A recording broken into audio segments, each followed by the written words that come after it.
Hi ha decisions polítiques que no són només decisions, són gestos.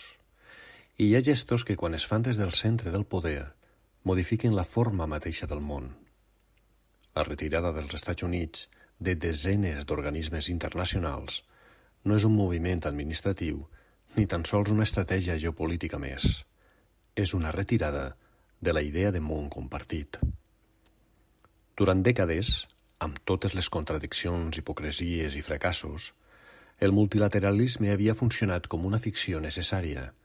La ficció que els problemes humans, precisament perquè són humans, no poden resoldre sols.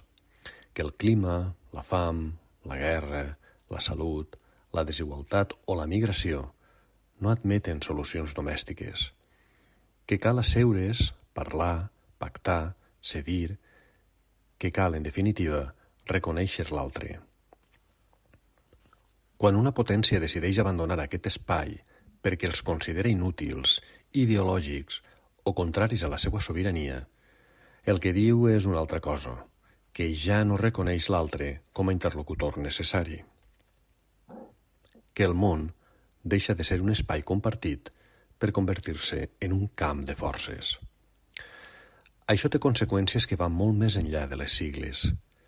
Quan es deslegitima la cooperació climàtica, no s'està discutint un model energètic, s'està ajornant la responsabilitat davant les generacions futures. Quan es retallen organismes de drets humans, no s'està combatent burocràcia, s'està acceptant que hi ha vides que poden quedar fora del relat. Quan s'abandonen fòrums de diàleg, no s'està guanyant llibertat, s'està sembrant silenci. El món que emergeix d'aquest gest és un món més solitari, més fragmentat, més exposat. Un món on cada estat es mira a si mateix com si fos una illa, oblidant que les illes també s'enfonsen. Un món que confon sobirania amb autosuficiència i força amb legitimitat.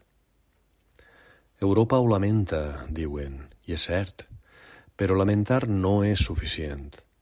El que està en joc no és només un equilibri diplomàtic, sinó una pregunta més profunda. Volem continuar vivint en un món on els problemes comuns exigeixen respostes comunes o acceptarem que cadascú se salve com puga?